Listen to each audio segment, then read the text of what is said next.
যদি একটা সরকারকে পতন করা সম্ভব হয়, তাহলে সিন্ডিকেট এমন কি ভাই?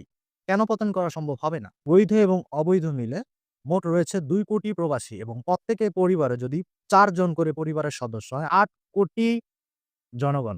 এই ৮ কোটি জনগণ যদি রাস্তায় নামে, কোন সরকারের সাধ্য নেই এইটা রুখে দেবার।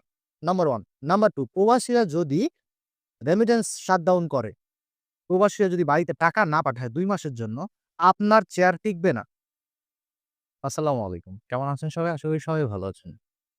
আমরা বাংলাদেশের প্রতিটি জনগণ জানি যে দেশে রেমিটেন্স প্রবাসী যারা আছে তারা তাদের আয়ের উৎস থেকে যে অংশটা বাংলাদেশে যায় এবং সেটা রেমিটেন্স আকারে গিয়ে বাংলাদেশের অর্থনৈতিক চাকাকে সচল রাখে।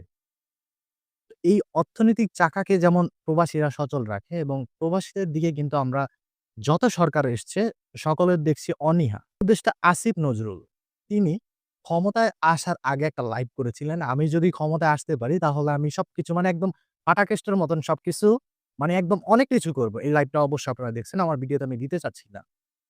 আমার প্রশ্ন হচ্ছে আজকে বিগত সরকার নেই।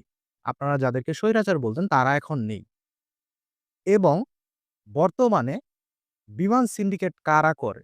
সৌদি আরবের টিকেট ৳৫০,০০০ এবং একটা প্রেস কনফারেন্সে দেখলাম এই ৳৫০,০০০ র টিকেট কিনতে হচ্ছে ১,০০,০০০ বা ৳১,০০,০০০ র বেশি দিয়ে। কেন? তারা কি বিগত সরকারের চাইতে বেশি শক্তিশালী সিন্ডিকেট?